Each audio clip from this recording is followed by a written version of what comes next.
নতুন সরকার আসতে না আসতে বলতেছে যে গ্যাস নাই, বিদ্যুৎ নাই,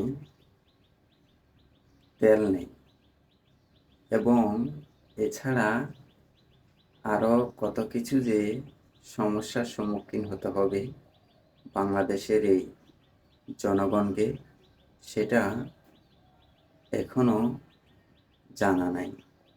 তাহলে চিন্তা করে দেখুন, নতুন সরকার এসেছে কয়েকটা দিন হলো মাত্র, তাতেই যদি এই সমস্যা শুরু হয়ে যায় তাহলে আরও 5টি বছর আছে। সুতরাং তাহলে আপনি চিন্তা করে দেখুন, মানে আরও দিনগুলো কিভাবে কাটাতে হবে জনগণকে, কত কষ্ট করতে হবে। তাহলে চিন্তা করে দেখুন কি পরিমাণে কি দুর্নীতি হচ্ছে, নাকি মানুষ খেয়ে ফেলতেছে গ্যাস, বিদ্যুৎ, তেল, সেটাই তো বোঝা যাচ্ছে না।